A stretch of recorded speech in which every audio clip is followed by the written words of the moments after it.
상장된 지 얼마 안 된 종목이에요. 지금 뭐 유기농 프리미엄 펫푸드를 제공하고 있고 납품하는 제조업체인데, 최근에 바우와우 코리아라는 이제 펫푸드 식품 회사하고도 인수를 하면서 호재를 작용해서 한번 올라왔던 종목이기도 합니다. 지금 국내 반려동물하고 같이 생활하고 있는 가구 수가 600만 가구 수가 넘어서면서 앞으로도 점진적으로 뭐 지금보다도 2배, 3배 이상 더 갈 것으로 보여주는데, 네, 안녕하세요. MTMW 김웅태 어드바이저입니다. 자, 2월의 첫째 주가 시작되는 한 시점이죠. 어제는 시장이 다소 좀 조정받는 흐름이었는데, 오늘 시장은 또 반대적으로 좀 강하게 올라가는 시장이었습니다. 지난 2월 초에도 FOMC에 대한 결과가 이미 나왔고요. 파월 의장에 대한 매파적 발언은 있었지만, 그래도 그렇게 막 심하게 매파적까지는 않고 우리가 예상했었던 방향대로 흘러가고 있던 시장이었습니다.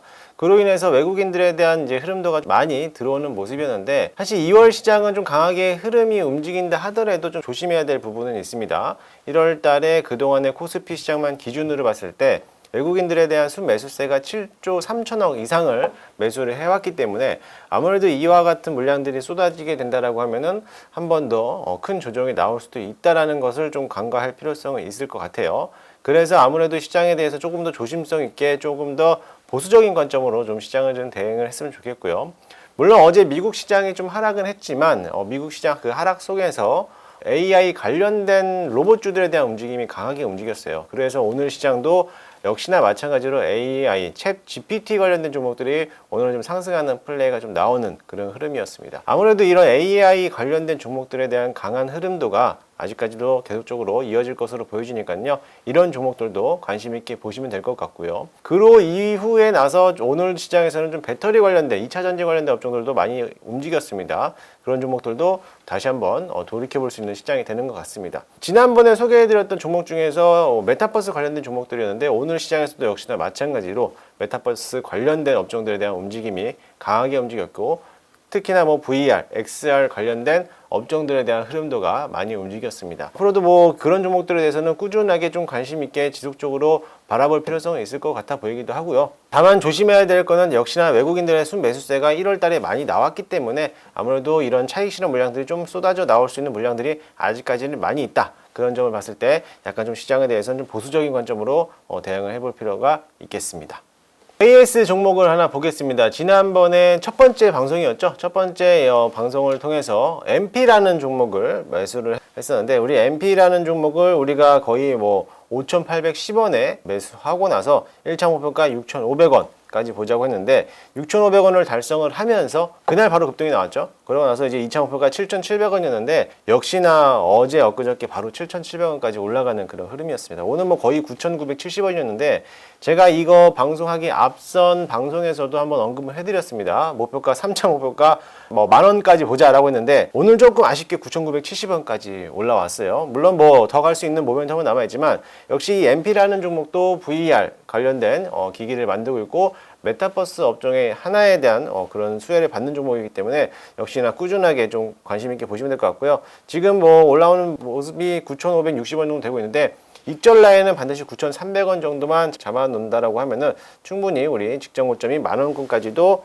돌파 가능성이 있어 보이니까요. 참고해서 보시면 될 것 같고요. 어차피 그 전까지는 매물대가 별로 없어요. 별로 없기 때문에 지금이라도 수익 실현하셔도 상관없겠지만, 나는 좀 더 끌고 가보겠다라고 하신 분들이라면 9,300원 익절 라인을 지켜놓고 3차 목표가 만원권까지, 만원이 돌파되면은 뭐 11,000원, 12,000원까지도 돌파를 지켜보면은 좋을 것 같습니다. 두 번째 종목은요, 리파인이라는 종목이었죠. 리파인이라는 종목은 우리가 1,500원 이하에 매수를 했었는데, 사실 매수하고 나서부터 한 3거래일 연속으로 좀 하락세를 좀 이어졌어요. 물론 이제 전세 사기에 대한 관련된 업종으로 제가 소개를 해드리면서 이 리파인에 대해서도 한 번은 시세가 뭐 나올 것이다 라고 했는데, 물론 제가 목표가 설정해드렸던 11,500원까지는 가지 못했지만 아마 11,400원, 11,400원까지는 11,410원까지 올랐네요. 그러면서 한 10% 이상 수익을 좀 달성하는 그런 흐름이었습니다. 앞으로 이런 전세 사기에 대한 대처 방안이 정부에서도 꾸준하게 좀 세부적으로 논의가 돼서 좀 나왔으면 좋겠는데, 앞으로 지금도 추세가 지속적으로 상승하고 있고요. 저점을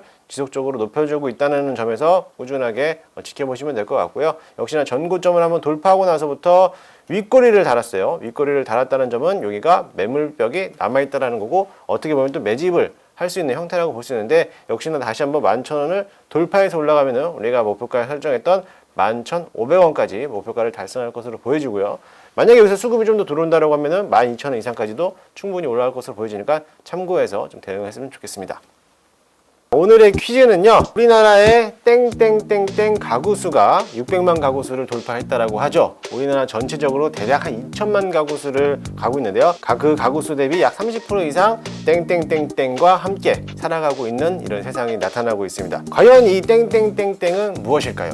네, 정답은 반려동물이었습니다. 제가 앞선 방송에도 한번 소개를 해드렸는데, 우리 반려동물하고 관련된 업종을 한번 보자고요. 의약품도 있을 거고요, 사료주들도 있을 거고요, 뭐 피부 미용 관련된 종목들도 있을 텐데, 제가 오늘 소개해드린 종목은 OSP라는 기업입니다. 사실 이 OSP는 상장된 지 얼마 안 된 종목이에요. 지금 뭐 유기농 프리미엄 펫푸드를 제공하고 있고 납품하는 제조업체인데, 최근에 바우와우 코리아라는 이제 펫푸드 식품 회사하고도 인수를 하면서 호재를 작용해서 한번 올라왔던 종목이기도 합니다.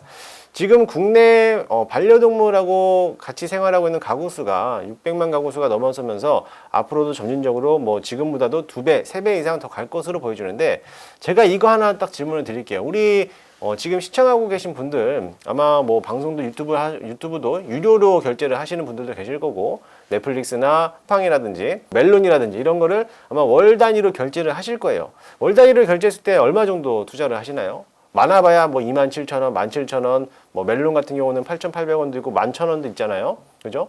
그거밖에 투자 안 하는데, 여러분들 반려견하고 하시는 분들이라면 한 달에 반려견의 투자 비용이 얼마 되나요? 대략적으로 20만 원, 30만 원 되죠. 그러면은 우리가 생각하고 있는 멜론 서비스라고 했을 때 수십 배가 더 넘는 금액으로 지금 반려동물에게 투자를 하고 있다는 건데, 많게는 한 달에 수백만 원도 투자하고 있는 사람들도 있습니다. 그렇게 봤을 때 과연 그런 기업을 놓고 봤을 때 엔터주와 이런 반려동물이 가지고 있는 사료주에 대해서 기업 가치를 놓고 본다면 어디가 더 시총이 커야 될까요? 당연히 우리가 더 많은 금액을 투자하고 있는 그런 섹터들의 움직임, 주가들이 더 시총이 커야겠죠. 물론 이거는 상대성 이론이긴 하지만, 그 기업이 사료만 가지고만 있지, 뭐 물론 미용과 의료와 다 같이 서비스는 종합하지 않겠지만, 어느 정도 상대적으로 동물에 대한 사료 관련되고만 봤을 때 그만큼에 대한 우리들이 많은 지출을 하고 있다라고 본다라고 하면은 지금 시총이 700억밖에 안 됩니다. 그렇게 봤을 때 이 기업에 대해서 미래지향적으로 본다라고 하면은 훨씬 더 많은 모습으로 갈 수 있겠죠. 사실 이 기업은요, 지난해는 OEM 방식, 그러니까는 어떠한 자체로 생산하는 것보다도 할당량 해주면서 그런 위탁 업무에 대한 생산을 했었는데, 최근에 들어서 ODM 방식으로 바뀌면서 자체 생산을 하고 있으면서도 자체적으로 뭔가의 물량을 소화해낼 수 있는 그런 기능을 업그레이드를 시켰습니다. 그렇게 봤을 때 이 기업에 대해서 모멘텀은 현저하게 남아있고, 물론 신규 상장된 지 얼마 안 됐기 때문에 오버행 이슈는 남아있겠지만, 유통 물량에 대해서 610만 주밖에 별로 안 되는 그런 물량이다 보니까 아무래도 참고해서 대응을 했으면 좋겠습니다. 차트를 한번 보겠습니다. 자, OSP 상장된 지 얼마 안 됐고 이제 막 바닥권에서 슬슬 박스권 형성해서 1차적인 돌파가 나왔죠. 1차적인 돌파가 나오고 2차 박스권 라인을 그려내고 있는 실정입니다. 지금 7,480원인데 7,500원 이하에서 매수를 한번 해볼 거고요.